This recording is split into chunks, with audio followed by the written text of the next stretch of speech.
कामयाबी हासिल की जिसमें उन्हें महज कहानी का हिस्सा माना जाता था, उसकी नींव नहीं। Absolutely, and you guessed it right. This is the cinema Shakti that we have for you. The arm candy at that time and the damsel in distress has made way for the women-oriented films. While that move was a welcome step, branding cinema steered by a woman as niche didn't do as much justice to the talented drivers of the venture. But today, there's a whole lot of creative acumen of women in cinema and content who have reshaped the industry, led the charge, and driven narrative changes. They are the sheroes or the heroes, I must say, that India has begun to dote on. But before I invite a very special guest on the stage today, let me please invite our colleague Shereen Bhan back on the stage. And ladies and gentlemen, please join us in welcoming the talented Shraddha Kapoor, who has proven time and again that she is an intrinsic part of cinema's evolving landscape.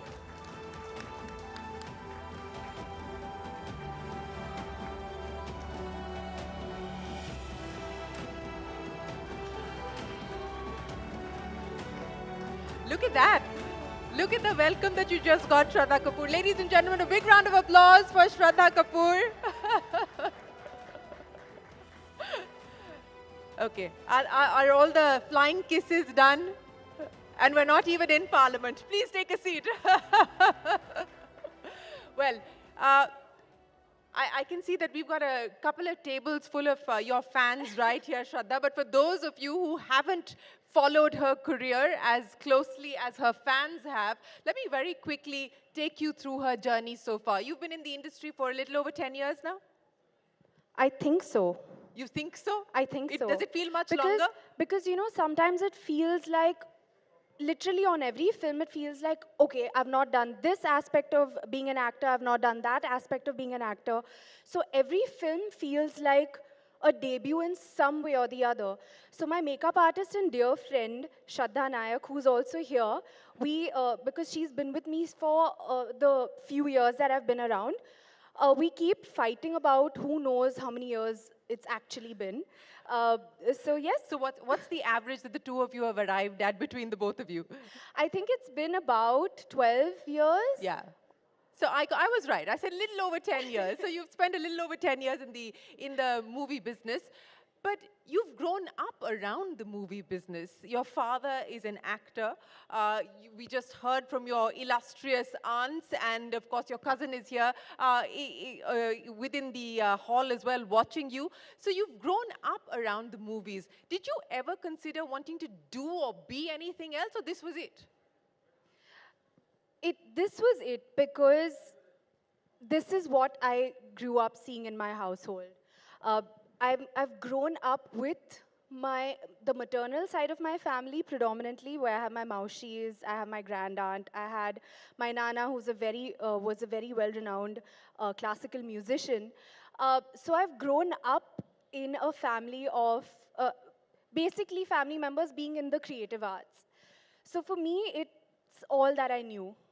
And it was a natural fit to get into the same field.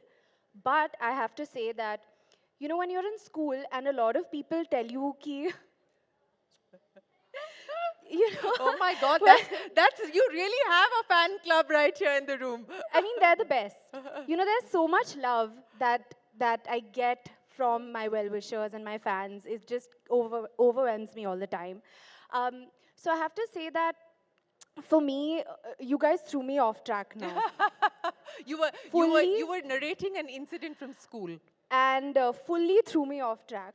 But I have to say that, see, I don't remember where I was at. Should I switch the question? Okay, let's do a retake. I mean, the only thing that should throw anybody off is love and adulation. So that's great. Well, you know, I hope you continue to get as much love and adulation as you are getting this evening. But let me ask you this. Now you remember. I remembered, okay? I'm not going to look there right now. But, you know, jab hum school mein jate hain, and people tell you in school that, if your family member is a doctor or any other field or an actor, you naturally have this rebellious side to you where you say, no, I'm not going to go into the same field.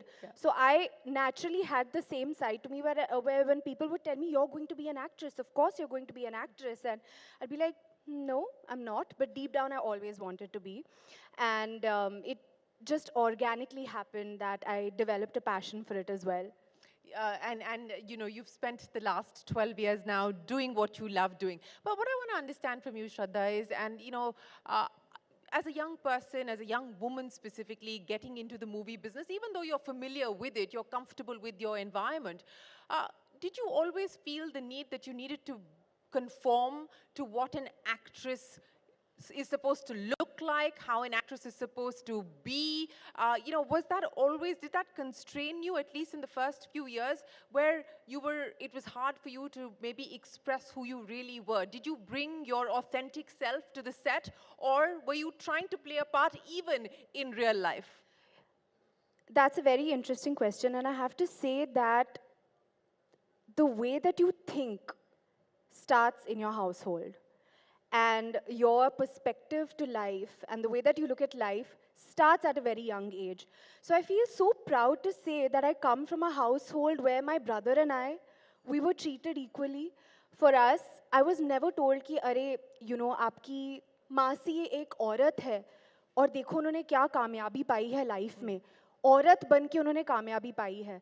So that was never a thought in my household. It was, okay, my father has achieved great things for himself. My Masi has achieved great things for herself.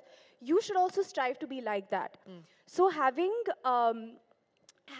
been brought up in that manner, I have to share that when my first films didn't do well, there were a lot of people who were telling me that, oh, you know, as an actress, if your first two films don't do well, then you know, you will never get any films and you will... There were a lot of people around me who said that, but I did not have that in my household. And I feel like that was such a strong foundation for me. And a lot of my thinking came from the conversations that I've had at home. Be it, to answer your question, I would say that it wouldn't strike me that an actress has to be a certain way or has to behave a certain way, because I'm very happy that my foundation made me think very normally, very differently, that it applies to both genders. Yeah, and how much of that has impacted the choices that you've made when we talk about the roles that you've done and the movies that you've decided to take on? And I'll ask you this in the context of Stree, and I don't know how many of you remember, but I believe that there's a Stree 2 coming as well. But for you to play a ghost, and a ghost that preys on men, I mean, not too many women would have, would have wanted to play that part. So how much of the choices that you make in terms of the parts that you accept in the movies that you take on is conscious and deliberate, and how much of it is just organic? You know, I don't think I've spoken about this when we were promoting Stree, but there was a very, I'm actually very grateful to my director, Amar Kaushik, and my producer, Dinesh Vijan. I'll tell you why. Because when Stree was offered to me, they offered it to me as a cameo. They offered it to me as a special appearance. And I just was so amazed and so entertained with the premise of the film being about having a larger social message in an entertaining manner, that I requested them that, you know, can I be a part of the cast, and actually, can this not be a special appearance? I don't want to feel that this is a special appearance. And they completely agreed to that. Well, it changed the whole movie then.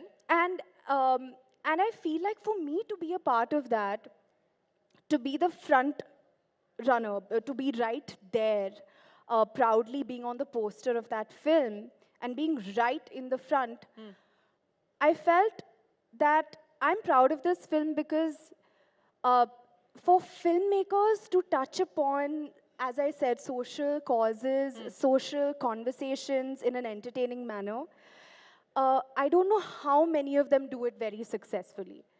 You know, you said something interesting here. You said that you had a conversation with the director and the producer and said that it shouldn't be a cameo, that it should be a much larger role. And that resulted in a completely different movie. But how much say do you have as an actor, or for the lack of a better term in this context, as an actress, to dictate what the story should be or how the part should be played out, what layers the character should have? How much say and space do you find that you get?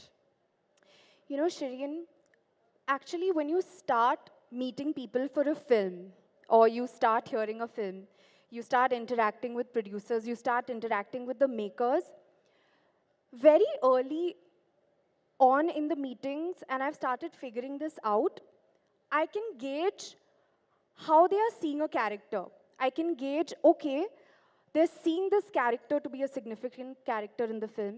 I can see that they're going to treat the character equally to the male character or other characters in the film. You can gauge that, or rather, I've started to be able to gauge that now. Have you ever And walked away if you felt that it wasn't going to be a fair balance between what they were telling you and what the part would eventually look like? absolutely, I absolutely have, and I feel like that it's my responsibility to do that, because I feel that the audience that I have built for myself now, they would not want to see me in parts where there isn't a strong layer to that part. So I feel like I'm responsible towards them as well. So there are a lot of no's that I've been saying. And I think that also happens after you, for me personally, after I've also become clear and I had a clear gauge of, okay, the kind of work that I want to do. So as I was saying that early on you can gauge how collaborative a team is going to be. And I actually want to share this, or rather share this with my colleagues or my contemporaries as well, is that you can gauge an energy in a meeting. You can gauge an energy with the producer. You can gauge an energy with the director. If you feel that your character is not going to get the same kind of respect or is not going to be treated in a way or portrayed in the right way, then be aware of that. And take your time to ask the questions. You know if your questions are going to be answered. You know that if you get an energy, okay, this will be collaborative, then watch out for a collaborative effort. Watch out for the red flags and don't be afraid to ask the questions, and don't be afraid to walk away if it's not aligned with what you're looking for. Absolutely. Watch out for the red flags in a meeting. Gauge. Don't be in a rush to say yes to a film. Ask your questions, know if it's collaborative or not, and then go ahead. So, you know, you talked about wanting to play parts that have layers. What is the part that you would like to play? What do you aspire to play? Is there a movie, is there a role, you know, domestic or global, that you aspire to do? You know, I feel that we're at a great time for women in cinema right now, with films like Gangubai, with Razi, with Neerja. There's Manikarnika. Some of them are blockbusters, some of them not. There would be Hasina, which is my film. There would be Thalaivi. There are so many films. So I feel that people are making these films. And people are on the lookout of strong female characters, strong stories that can be told. So frankly, I feel that because we are at a good space right now, I would be open to any interesting story, because I think that there are so many interesting stories of women out there. You know, you talked about the fact that we're seeing this change where women are now getting the leading role. So in a sense, they're playing the heroes of a film. And not being relegated to sort of the, you know, the song and dance aspect of it. How much of this change is because, you know, you've got the OTT platforms now, so there is a different kind of content that the audience is getting used to? How much of it is the fact that, you know, this is an aspirational country with a young population, and so choices for that audience, you know, is different, and they're willing to experiment with the kinds of content that they consume? What do you believe has led to this change that we're seeing, where women are being portrayed so differently than what we're used to? You know, there is this conversation about whether film is a representation of society or vice versa. And frankly, I feel it's a conversation. I don't think that we can land up at a conclusion about it. I can comment on what I've observed. I do feel that even before the entire OTT wave came on, we've had films like Neerja, we've had films released before where they have been about, women being the central character. So I also feel like, a lot of the times I hear that people say that, on OTT you can experiment, but I don't entirely agree with that. I feel like we have seen some massive theatrical Yeah. releases. That's right. So I don't agree with that particularly. Uh, I feel that it's also about the market in some way, if I may say so. Yeah. Uh, I also feel that that has a role. It also Absolutely. has to do with times. There are different topics, there are different social topics Yeah. which are of relevance. Back in the day, we didn't have touch screen phones. We Yes. didn't have people watching content on their phones. Yes. The allure of going to a theater was very different. A- I don't remember when exactly touch screen phones came, but I didn't have a touch screen phone. I remember that. Well, So they've been around for a while now, so. and they've been around for a while, Yeah. but I remember that I had the button phone Yeah. as one of my first phones. Yeah. And so I feel that cinema also changes with the times. And with technology, and with the fact that we now have single screens and multiplexes coexisting, Absolutely. and that has changed the way that people Absolutely, consume their movies. absolutely, You know, yes. speaking of phones and speaking of technology, what has also changed is the fact that you now have social media. I don't know how many of you know this. She has 85 million followers on Instagram. Is that the last count? I don't remember exactly, but it's 80 plus. It's 80 plus, so 80 million followers on Instagram. Who is the real Shraddha Kapoor? Is what we see on Instagram the real Shraddha Kapoor? 100%. Absolutely, that's me. Uh, I love sharing when I'm having my poha. I love sharing when I'm enjoying my cup of chai in my little cup, which I'm so attached to that every day I'm like, is my cup okay? Is my cup okay? The polish of my cup is coming off, but I still want to share. And people know that, I love sharing that. What else? What did I have for dinner? I love sharing. Is there, That is there such a thing as oversharing, or you don't believe that there's any concept of oversharing? You know, I feel very, very fortunate for the kind of relationship that I've developed with my well-wishers and fans. I'll be very honest with you. I think it's extra special, if I may say so. Um, we have like-minded thoughts. Even when I go out somewhere and someone tells me, I have the same handbag that I saw in your post, and we discuss, someone will say that, I have the same trousers that you have or the same kurta that you Yeah. have. And it's so nice. It's so nice to feel like one big happy family. Yeah.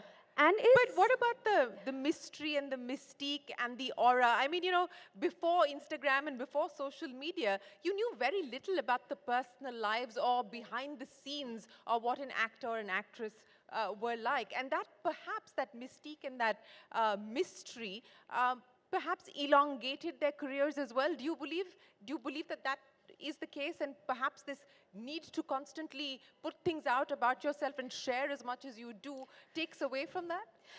I feel like we hear this conversation happen very often, but I really wonder, say in the 1950s, if they had Instagram, would they not use it? I'm wondering, right?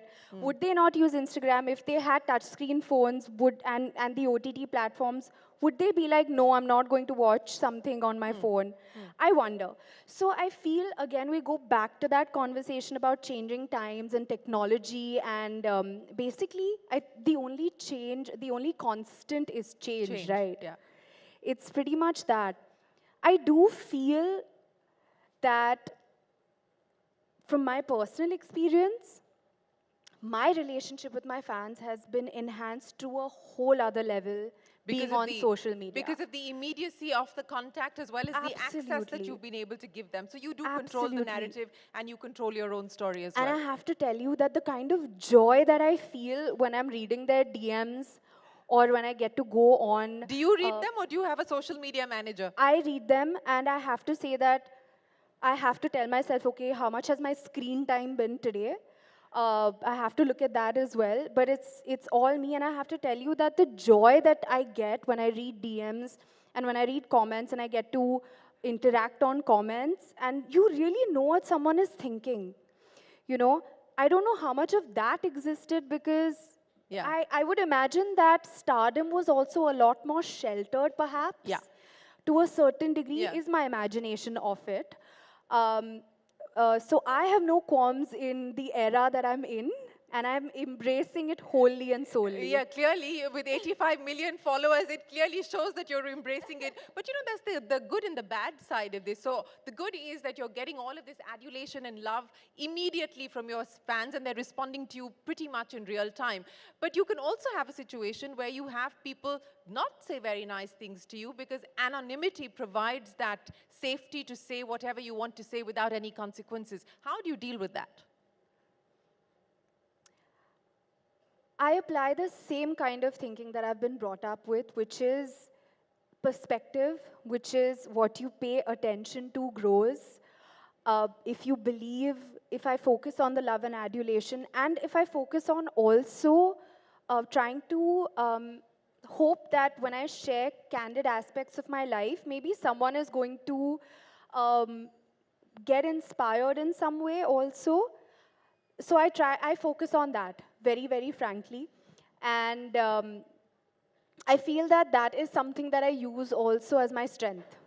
Well, you know, speaking of strengths and things that you're looking forward to, and people that you worked with, who do you look up to as the iconic sort of star that inspires you? And from your peer group, you know, is there a peer that you feel more connected with or connected to in terms of the kind of work that they do? So icon and peer. I have so many people I look up to, so many icons that I look up to. I have them in my own household. I admire them for the way that they've brought me up to begin with. And of course, the kind of work that they've done has been phenomenal. Uh, in my peer group, there's so many people doing such good work. I recently watched Rocky or Rani Ki Prem Kahani, and I absolutely loved Alia in it. I thought that she was extremely effortless, so natural, an absolute delight to watch, and I thoroughly enjoyed watching her. Well, okay, so that's one big point there for Alia Bhatt in her latest movie. But, you know, I can't let you go. And again, she's a woman with many talents. One is, of course, that she's a beautiful singer. And I've been told by everybody in my producing team that we have to get you to end with a song. Wherever you like. It could be your favorite song. It could be a song that embodies your journey in the movie business so far, or what you hope to do in the movie business in the future. Are we already at the end of our chat, though? We are, unfortunately, good things don't last too long, unfortunately. So we are at the end of our chat, unfortunately. Okay. So this is when I'm supposed to sing? This is where you're supposed to sing. Do you want me to say action? Should I? Okay, I'm seeing we're playing dumb charades. You guys only tell me, what should I sing? On Will you popular sing with demand. me? Pakka. Promise. Pakka wala promise. You look at them, they're dying, they're waiting for you to start. Okay. तू मेरी नींदों में सोता है, तू मेरे अश्कों में होता है, सरगोशी सी है ख्यालों में, तू ना हो फिर भी तू होता है. Okay, I went थोड़ा आगे, so we'll sing the chorus together. तेरी गलियां मुझको भावे, गलियां तेरी गलियां.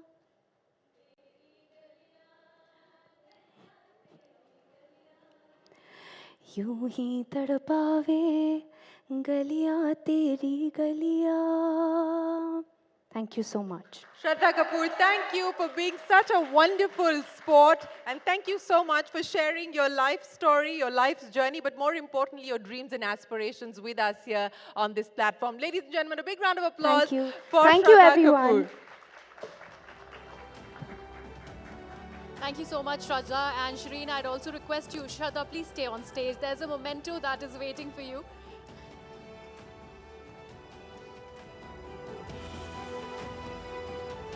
श्री शक्ति का हिस्सा बनने के लिए और अपना कीमती वक्त देने के लिए श्रद्धा, बहुत बहुत शुक्रिया आपका.